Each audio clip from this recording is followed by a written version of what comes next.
हर व्यक्ति के जीवन में एक बार ऐसा समय आता है जब उसे हर जगह से निराशा ही निराशा मिलती है। लेकिन कहते हैं ना कि हमेशा समय एक जैसा नहीं होता, और जिनका बुरा समय आता है उनका अच्छा समय भी जरूर आता है। आइए जानते हैं कि अच्छा वक्त आने से पहले हमें क्या संकेत मिलते हैं। हर व्यक्ति के जीवन में उतार चढ़ाव आते रहते हैं। यह सब समय चक्र के कारण होता है। समय से बलवान कुछ भी नहीं होता है। आपने अपने जीवन में व्यक्ति को राजा से रंक और रंक से राजा बनते हुए भी देखा होगा। जब भी आपके जीवन में बड़ा बदलाव होने वाला होता है तो ऐसे बड़े बदलावों से पहले आपको ईश्वर या सृष्टि के द्वारा कुछ ऐसे संकेत प्राप्त होते हैं कि आपके आने वाले समय में ईश्वर ने आपके लिए कुछ अच्छा सोचा है। आइए जानते हैं उन खास संकेतों के बारे में जो भगवान अच्छा समय आने से पहले देते हैं। 1. नींद ब्रह्म मुहूर्त में खुलना।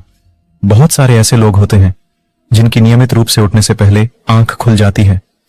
यदि आप ये देख पा रहे हैं कि आपकी नींद ब्रह्म मुहूर्त में खुल रही है, यानी सुबह 3 बजे से 5 बजे के बीच खुल रही है, तो आपके जीवन में बहुत ही बड़ा बदलाव आने वाला है।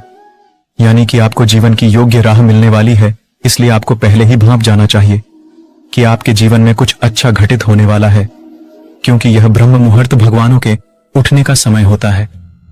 जब हमारे जीवन में कभी भी यदि हम ब्रह्म मुहूर्त में हमारी आंखें खुल जाती है तो हमें समझ जाना चाहिए कि भगवान उस समय हमारी आंखें खोलकर हमें संकेत देना चाहते हैं कि आपका अच्छा समय निकट है या अच्छा समय आने वाला है। अच्छा समय आने के दूसरा संकेत होता है कि 2. अचानक खुश होना। कई बार आपने देखा होगा कि आपका अचानक से खुश होने का मन करने लगता है। इसका मतलब आपको समझ जाना चाहिए कि ईश्वर आपको कुछ अच्छे संकेत दे रहे हैं। जिस प्रकार आपको इस समय खुश होने का मन कर रहा है, उसी प्रकार ईश्वर आपके जीवन में बहुत जल्द खुशी के पल लाने वाले हैं। खुशियों का अनुभव होने वाला है। जितना भी दुख आपने अपने जीवन में देखा है वो बहुत जल्द खत्म हो जाएगा। ऐसे समय में आपका मन प्रफुल्लित हो उठता है और आपको जानकर हैरानी होगी कि आप उस समय यदि गलत स्थिति में भी होंगे तो भी खुश रहोगे। नकारात्मकता आपके पास होंगी ना, तब भी आपको दुख नहीं मिलेगा, आपको खुशी प्रतीत होगी। अच्छा समय आने का तीसरा और महत्वपूर्ण संकेत यह है कि गौ माता का आगमन। अगर आपके घर में प्रतिदिन गौ माता का आगमन हो रहा है या आपसे भोजन के लिए गुहार करती है तो यह बहुत ही शुभ संकेत है। अगर आपके घर में पशु पक्षी घोंसला बना रहे हैं तो यह भी बहुत ही शुभ संकेत माना जाता है। इसके अलावा अगर पक्षियों की चहचहाहट आपके घर के आसपास दिन प्रतिदिन बढ़ती ही जा रही है तो यह संकेत भी जीवन में बहुत ही जल्द सकारात्मक बदलाव लाने वाला है। अक्सर लोग जानवर को महत्व देते ही नहीं हैं। आप लोग नहीं जानते कि यह जानवर हमारे लिए क्या महत्व रखते हैं। यदि गौ माता का आगमन हमारे घर हो जाता है तो समझ जाइए कि भगवान आपको संकेत देना चाहते हैं कि आपका बुरा समय खत्म हो गया है और अच्छा समय आने वाला है। और यह संकेत गौ माता के द्वारा और पक्षियों की चहचहाट के द्वारा देना चाहते हैं कि उनका भक्त समझ जाए कि समय आ गया है। चौथा संकेत यह है कि घर में शिशु का होना बताया जाता है कि शिशुओं में ईश्वर का वास होता है।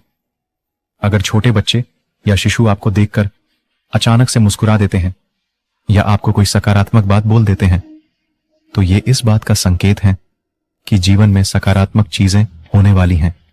और तो और कभी कभी तो यह शिशु आपको संकेत भी देते हैं, क्योंकि यह शिशु भगवान का ही रूप होते हैं और शिशु कभी भी झूठ नहीं बोलते हैं। अच्छा समय आने का पंचवा संकेत यह होता है कि स्वप्न में मंत्रों का सुनाई देना। स्वप्न में अगर आपको मंत्र सुनाई देते हैं जैसे राम राम तो यह बहुत अच्छा माना जाता है। अगर ऊ मंत्र की गूंज सुनाई दे तो यह भी सकारात्मक बात है। स्वप्न में मंत्रों, घंटा, शंख की आवाज सुनाई देना बहुत की शुभ संकेत माने जाते हैं। यह मंत्र भगवान के होते हैं जो हमें एक अच्छा समय के संकेत देते हैं और सपनों में मंत्र आना शुभ भी माना जाता है। अच्छा समय आने का छठा संकेत यह होता है कि कर्जवान होना। कई बार आपने देखा होगा कि आप कर्जवान हुए हो और अचानक से आपको कर्ज मुक्ति का मार्ग मिल गया हो, तो यह ईश्वर का सकारात्मक संकेत है। या पैसों के लेन देन में आपके पक्ष कोई फैसला आता है तो इसका मतलब यह भी जीवन के लिए शुभ संकेत ही है। धन के अलग अलग स्रोत बनना भी ईश्वर का ही संकेत है। इससे यह पता चलता है कि जीवन की आर्थिक परेशानियां समाप्त होने वाली हैं। जीवन में धन का आगमन बहुत ही तेजी से होने वाला है।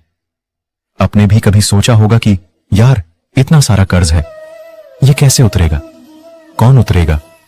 और एक दिन एकदम से होता है कि आपका कर्ज माफ हो चुका है, या आप कैसे भी कर्ज मुक्त हो जाते हो। तो यह भी अच्छा समय आने के ही संकेत होते हैं। और आखिरी संकेत तो आप सुनकर हैरान ही हो जाओगे। और सातवां आखिरी संकेत यह है कि शरीर के अंगों का फड़कना, पुरुषों में दायां अंग फड़कना बड़ा ही शुभ माना जाता है, चाहे वो दाईं आंख हो या दायां हाथ हो। इससे यह संकेत प्राप्त होता है कि आपके बल में वृद्धि होने वाली है।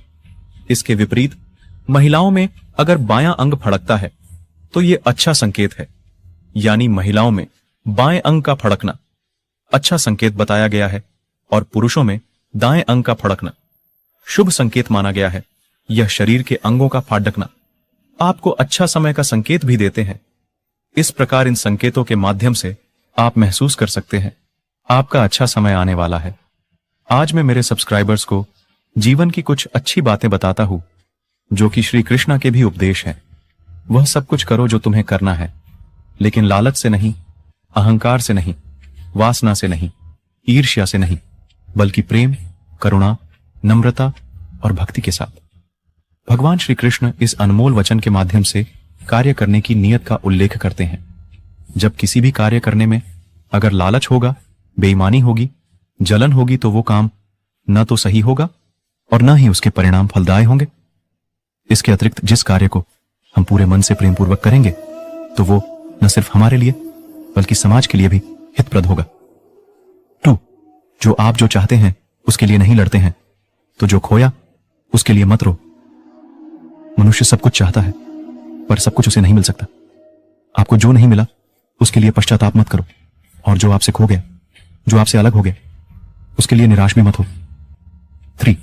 ठंड या गर्मी, सुख या दर्द का अनुभव करें। ये अनुभव क्षण भंगुर है, वे आते हैं और जाते हैं, उन्हें धैर्यपूर्वक सहन करें। समय एक सा नहीं रहता। आज दुख है तो कल सुख भी आएंगे, और सुख के बाद दुख भी आना स्वाभाविक है। आपको पूरे धैर्य और श्री कृष्ण पर विश्वास के साथ अपना जीवन निर्वाह करना चाहिए। 4. सत्य कभी नष्ट नहीं हो सकता। अच्छा करने से नहीं डरना चाहिए। लोग अक्सर सच कहने से बचते हैं या डरते हैं, पर सत्य कभी छुप नहीं सकता और न ही कभी मिट सकता है। कितना भी छुपा लें पर सच तो उजागर हो ही जाएगा। इसलिए जो बात सच पर आधारित हो उसे करने या कहने और मानने से कभी नहीं डरना चाहिए। 5. इस शरीर का मोह मत करो। यह तो माटी है, माटी में मिल जाएगा। अमर तो आत्मा है जो परमात्मा में मिल जाएगी।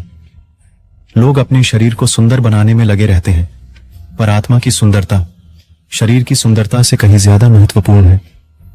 शरीर तो नश्वर है, मिट्टी ही तो है, तो मिट्टी में ही मिल जाता है, पर आत्मा अमर है। इसलिए आत्मा की सुंदरता पर ध्यान दो।